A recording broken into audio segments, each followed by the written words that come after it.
What, for you, if anything, ever gets tiresome? Does any of this ever get tiresome? Or is there anything that you're like, well, oh my God, I gotta go do another con and go get adored by these fans some more? No, the toughest part of a con for me is the actual travel part. The actual packing of the suitcase. Right. And even more stressful than that is the unpacking of the suitcase. Because I will leave it sitting there for days before I pack it. So that's the toughest part for me. I love conventions. I love being a part of shows that have a global community.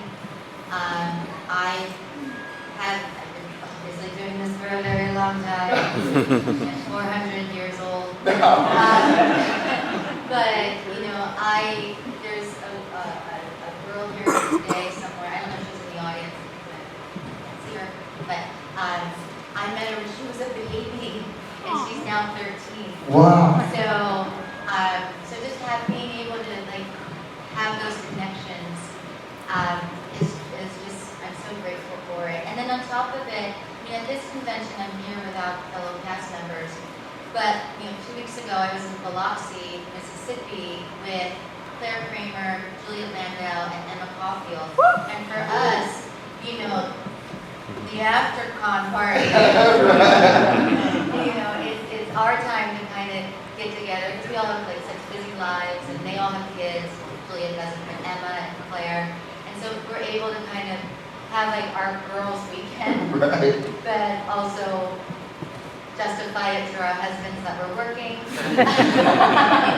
So it's just such a great, I don't know, I really enjoy all of them. So I enjoy coming, and I mentioned I mentioned Married with Children there just before you came on. Was that the first thing you ever did? Because we're I think that's 30 years this year since you've done Married with Children. Not I just want to point out, it wasn't you this time. It wasn't me this time. It was not my first, so it was my first job in Los Angeles. Okay. But I had done a short-lived series before that called Hi Honey, I'm Home. And I know there was one gentleman here at the con who watched it. He was the one. So I did that when I was 19. And also when I was 16, my very first job, I had 5 lines in Dario Argento's Black Cat. Yes, with Harvey Keitel. So I have 5 lines with Harvey Keitel. That was my actual very, very first. That's how I got my SAG card.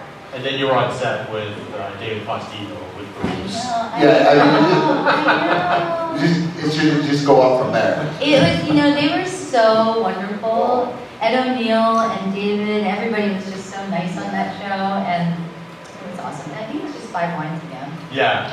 I had the seat right here. We were watching just before you came out. I was buzzing for a while. You were on your way to the convent. Yes. And I wanted to have. There's sex. She's like, there's kids here. Oh wait, I'm in Canada. It's okay. Well, it's Canada. It's pretty much you say what you need to. No, and Steve brought up a great point there. Going to Married with Children. When you're building your career and when you're on that journey, at what point are you starting to think, okay, this is like, because when actors first get into it, there's always that little bit of self-doubt, like, should I really be doing this? Actors are notorious for imposter syndrome, right?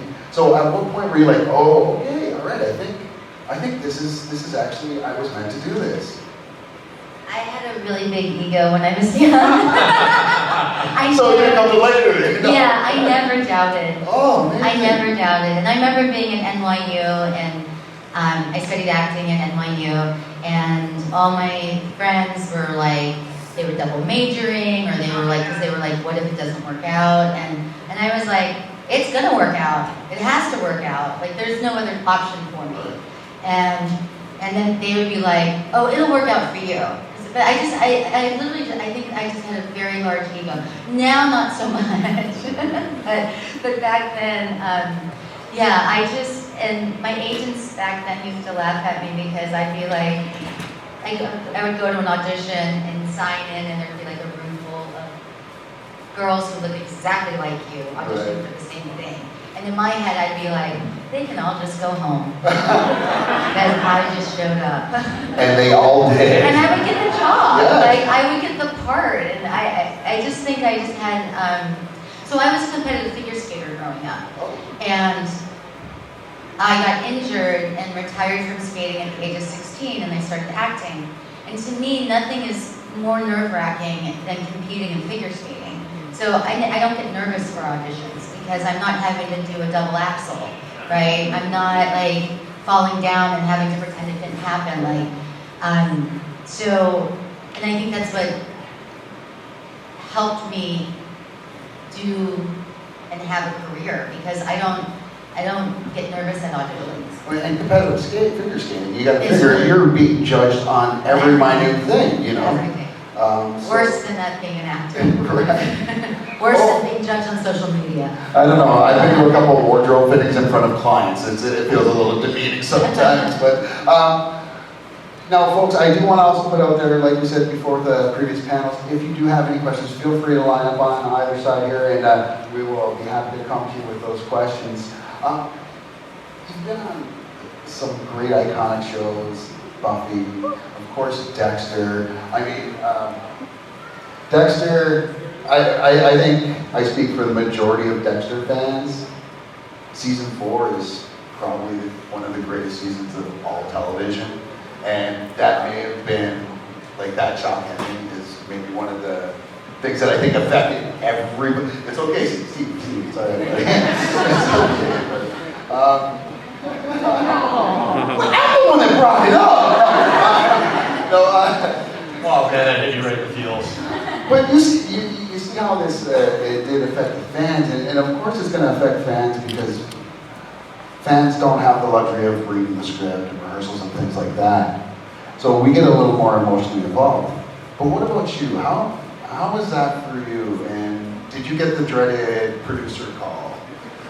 And what, do you mind talking? What are the emotions like going through something like that? It's awful. It's awful. For as shocked and as devastated as you might have felt about Rita's passing, no one was more shocked and more devastated than me.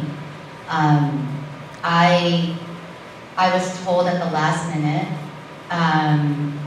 and it's a funny story. I had gone to the gym to work out it was my day off, and I was at the gym working out, and I got a call saying I had to come in for the ADR line, that they forgot to have me ADR like a couple days before. And so it was a really hot day in LA, so I was just in a sports bra and my workout pants. And I went into the ADR studio, which was on the lot, and I ADR'd the line, and as I was leaving, the phone rang. And they're like, oh, the producers want to see you. And I knew right then and there, like I knew. And I should have just left. I should have gotten in my car and just left, right? I just should have left. But I went to their office, and I called my manager as I was walking to the producer's office, and I suffer from panic attacks. And I started feeling a panic attack coming on. And I said to my manager, I said, they're killing me off. And he's like, okay, kid, get in and get out. Go in there, say, thank you for a great 4 years. I know what's going on. Thank you so much. Let's talk tomorrow, and get out of the room as fast as possible. So I said, okay, sweet. I walked in. I'm having a panic attack right now, telling you the story. I walked in, and I know, right? I need something harder. And I was So I walked into the room, and I said, hey guys, I know what's going on here. Thank you for a great 4 years. Let's talk tomorrow. And they went to leave, and they were like, no, we want to explain. And they shut the door. So then I'm sitting there, and what's that movie where the guy's naked and his girlfriend's breaking up with him? It's a comedy. Yes. I had just seen that movie, and that's what I felt like. And I'm like, I don't have a shirt on, I'm in a sports bra. And I kept saying that, I'm like, I don't have clothes on. I'd like to have, look nice while this is happening. So my first reaction, they sat me down, and my first reaction was, oh my God, I just lost my job. And then my second reaction was, who's gonna raise the baby? Right? So yeah, it was really hard. It was tough, and I had 3 days until we shot the final scene, and that was the very last scene that was being shot of the whole season. And I didn't know I didn't know how Rita was going to die. They wouldn't share it with me. So I had 3 days where it was very difficult to go to work. It was very difficult to leave my house. I wasn't allowed to tell anybody. And I was just, it was hard. I loved working on the show. And I loved my job. And I loved Rita. And I loved the love story between Rita and Dexter. And I felt really shortchanged. I felt cheated because I never got to explore how Rita would react if she found out who Dexter really was. And I felt really cheated, really hurt. And I felt like I let Rita down. Like I felt like I must have done, did I do something? Like was it, what, you know, and it was really tough. And I remember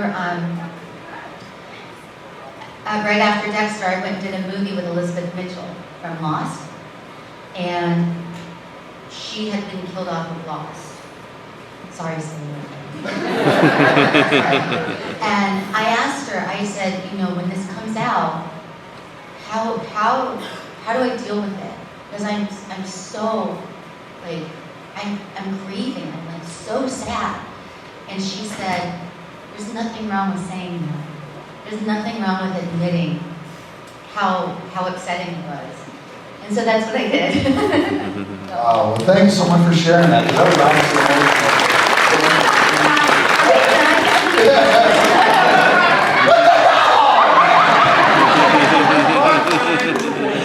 I keep doing all the work.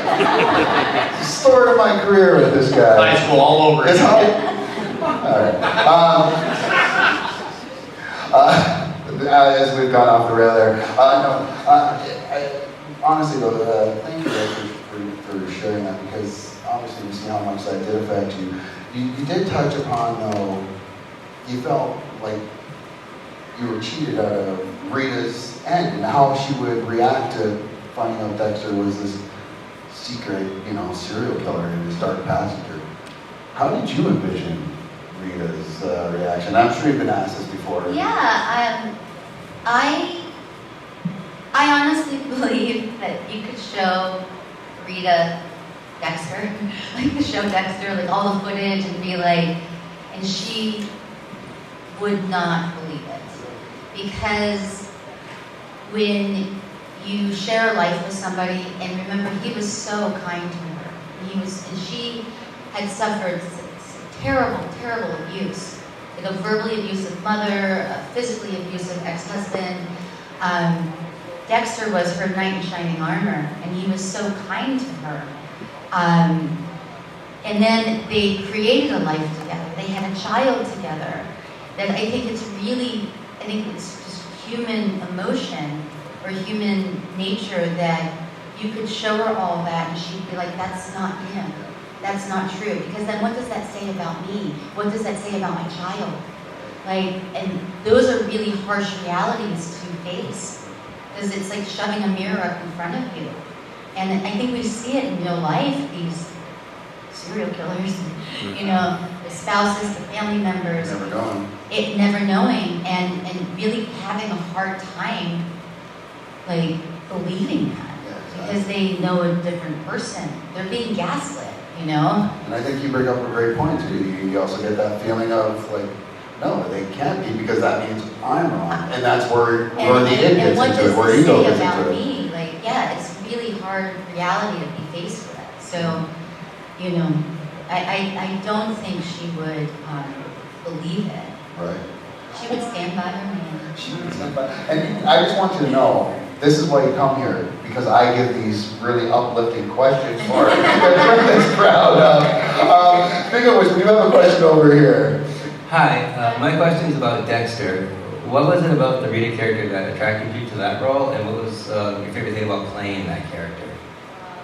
So when I first auditioned for the show, first of all, I read the script and was like, it was such a dark script, and I like that's the kind of shows I like to watch.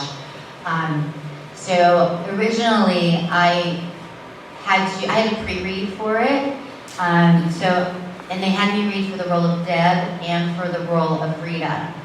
And I really loved the Deb character because she got to swear.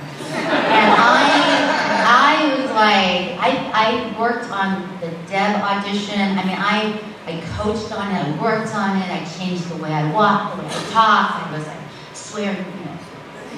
And I really thought I was a Deb. And so I pre-read for the assistant, and they called me back to read for the casting director, and again I had to read both roles. And again, I was dead. I was fucking dead. Okay? I was dead. Fuck thing out there, right? This entire time we were waiting for it to drop one. And so the casting director was like, wow, you're really great in both parts. She's like, so they brought me back from producers.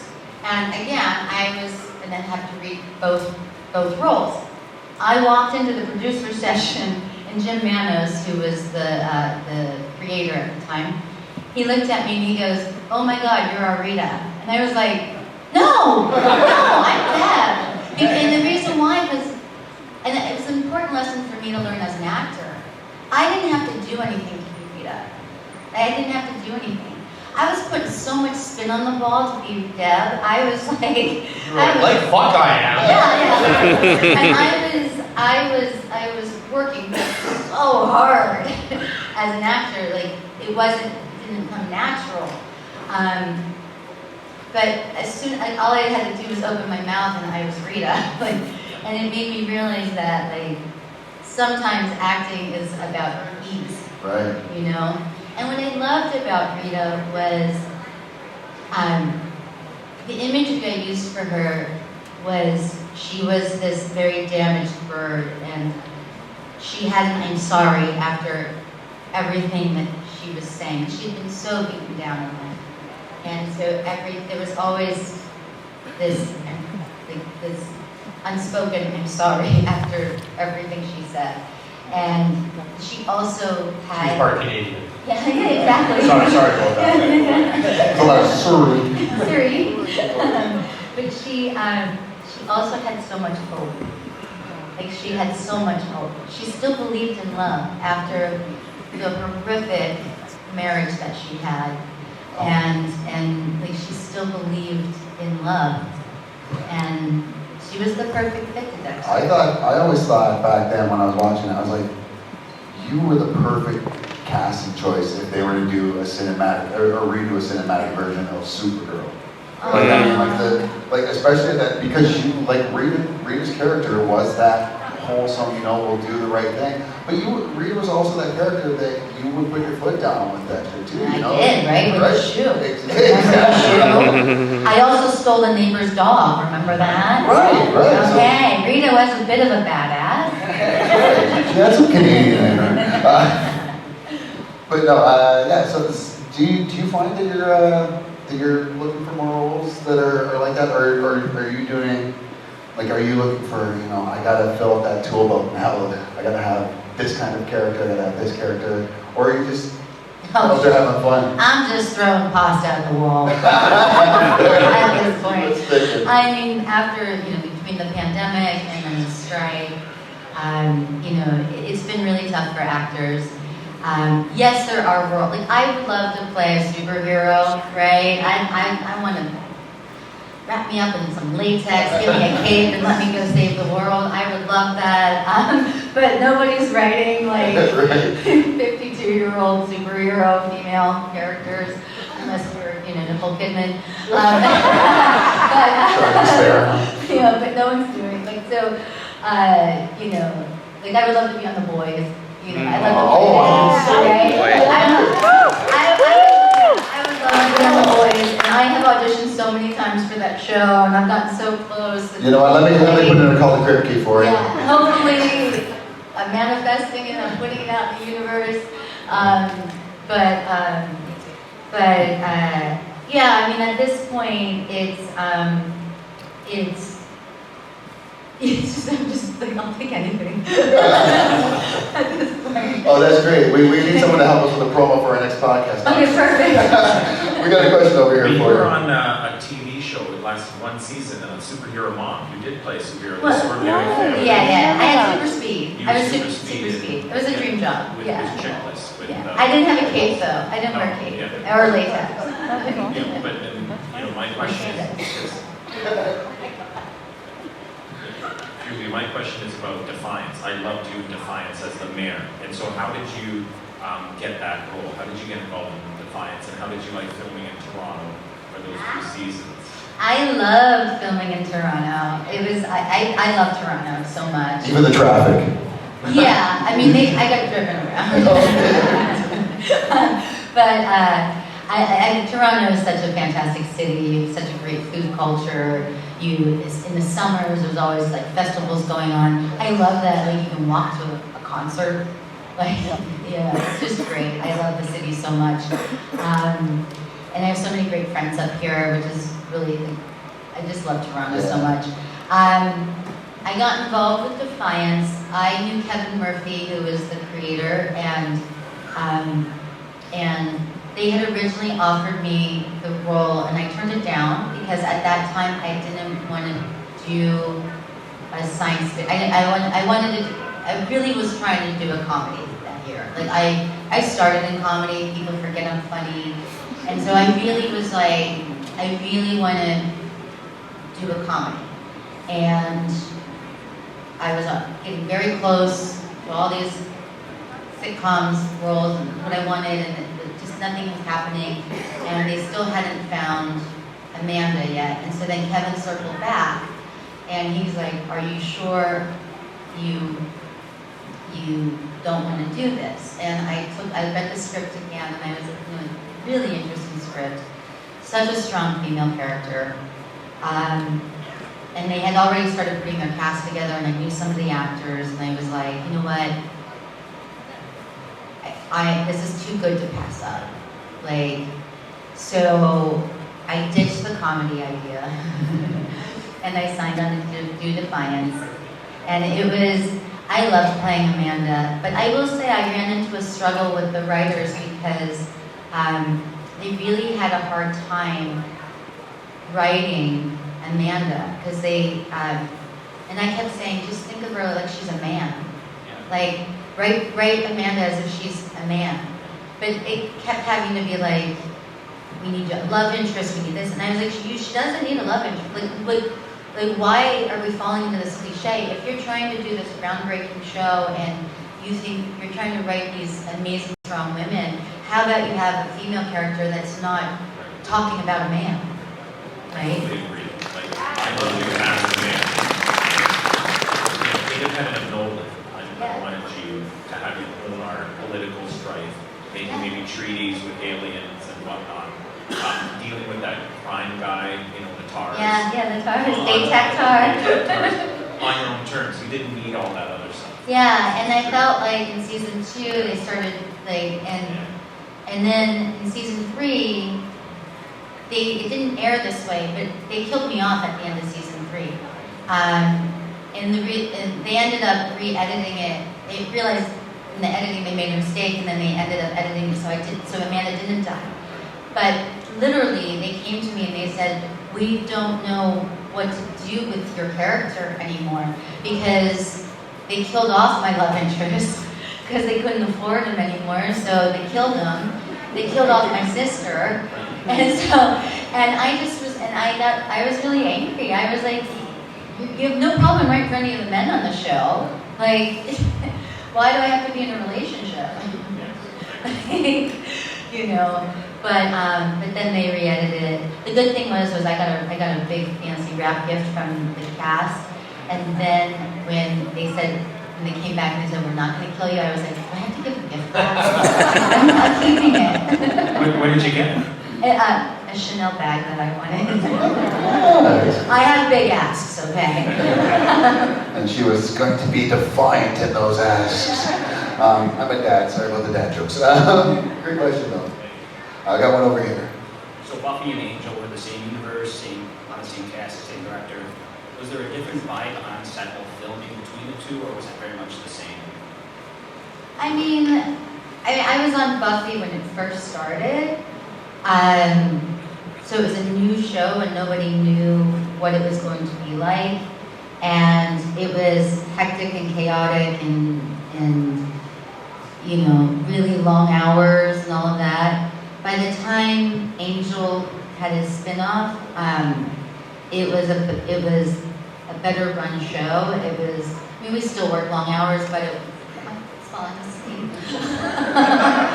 I'm gonna prop up on the edge, I think. I can't sit on the couch. Okay, I know, this is better.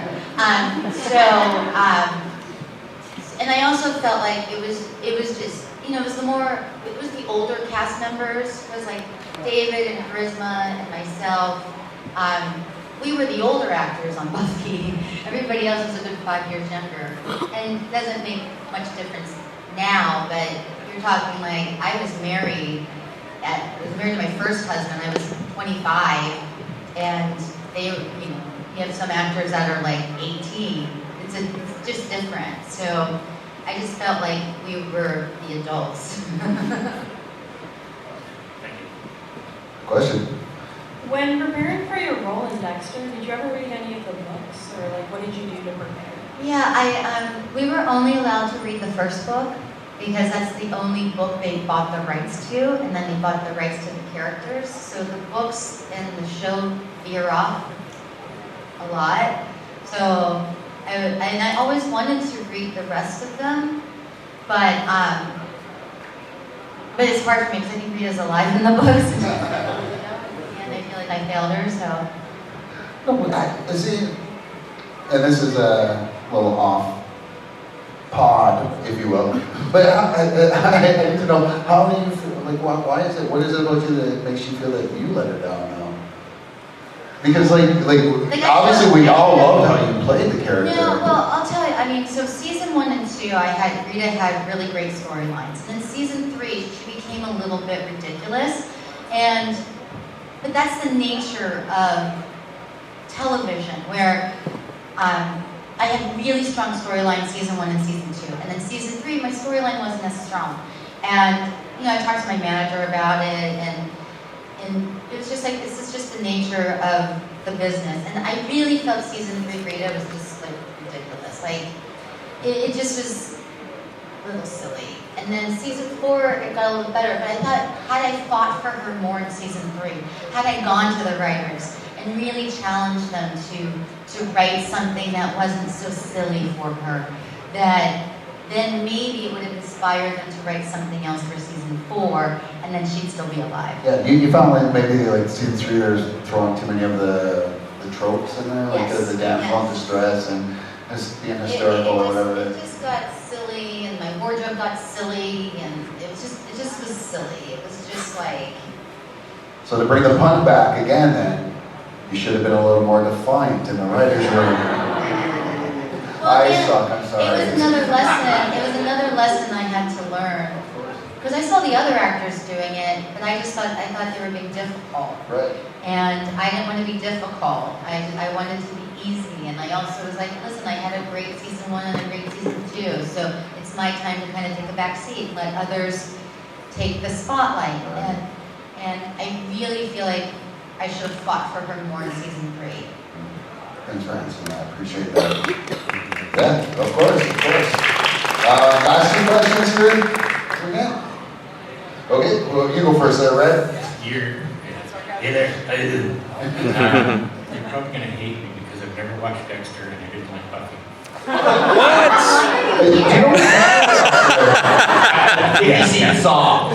And I have to say, I can tell that you like working in Toronto because you say Toronto like you are from Toronto. You talk like you're from Toronto. Like you're from Toronto. You're Toronto. Yeah.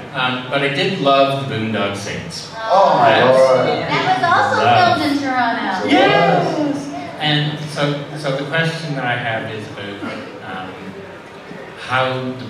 how you sort of feel the Boondock Saints fits into your career, like in terms of how do you like it, and you know, sort of where is it as a milestone for you?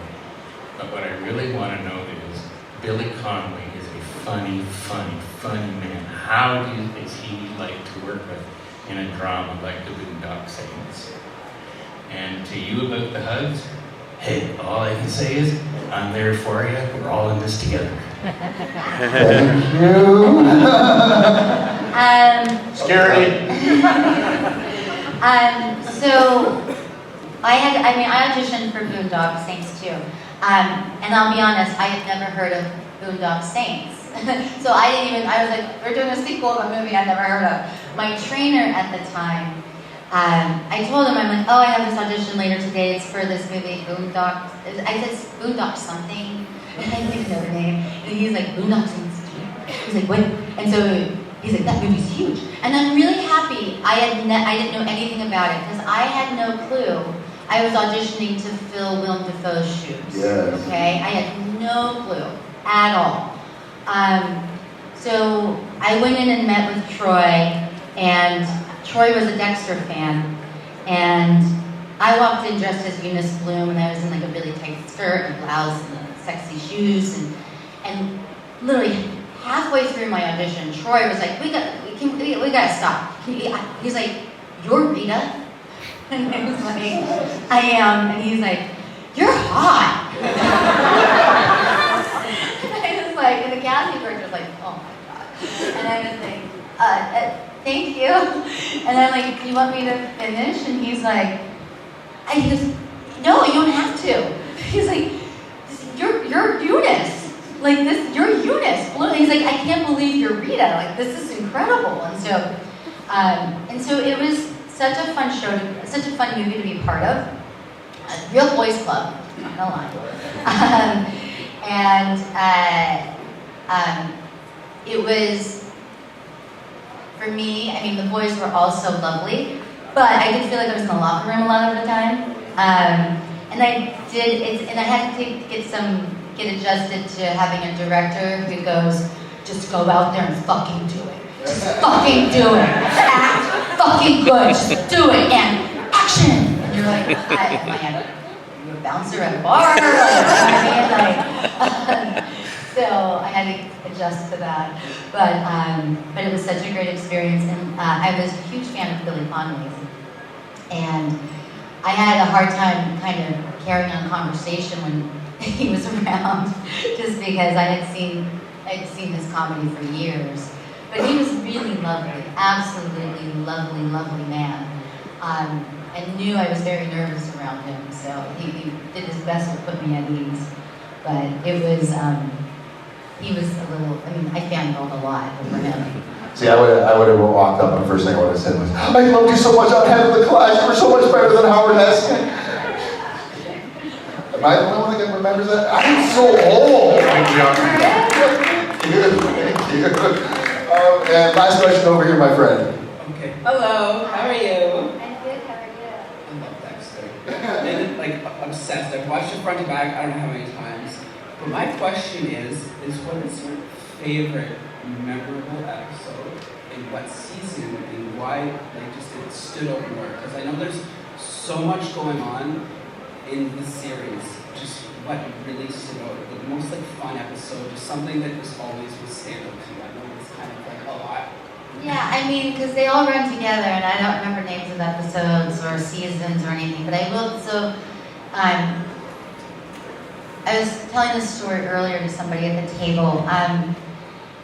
There's a moment when you're playing a character, especially on a TV series, where there's like a synergy of your soul that merges with your character's soul, and it just magic just happens. And for me, it was that moment on Dexter was when Dexter proposes to Rita, and that was a scene that was at the end of a very long day. I had shooting all the Rita stuff that day, and a bunch of other scenes with tons of dialogue, and I barely looked at that scene. I had no, because all I knew is I had one line, which was yes, right? I got that scene down. I can so I don't need to focus on it. So we get to rehearsal for that scene after shooting all day, all this other stuff, and I'm like standing there, and they're like, okay, rehearsal's up, and I'm standing there, and Michael starts his dialogue, and I literally just start crying, like just laughing and crying, and the director's like, wait, the cameras aren't rolling, wait till the cameras are rolling, hold it, don't do that. And I was like, I'm not doing anything. And every take, whether I was on camera or off camera, every take, I had that same reaction. And I wasn't working the machine, right? I wasn't like grinding the gears and like trying to manipulate. It was just, it was magic that happened.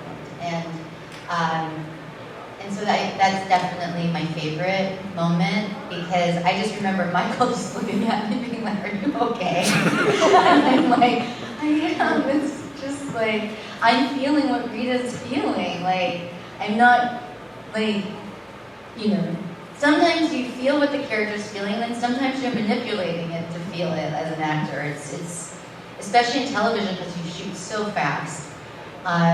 So you just do whatever it takes, and in that moment I wasn't doing anything, and Rita was just living and breathing and saying yes. Got to that moment, she was so into it, she was like, line. Line. Line.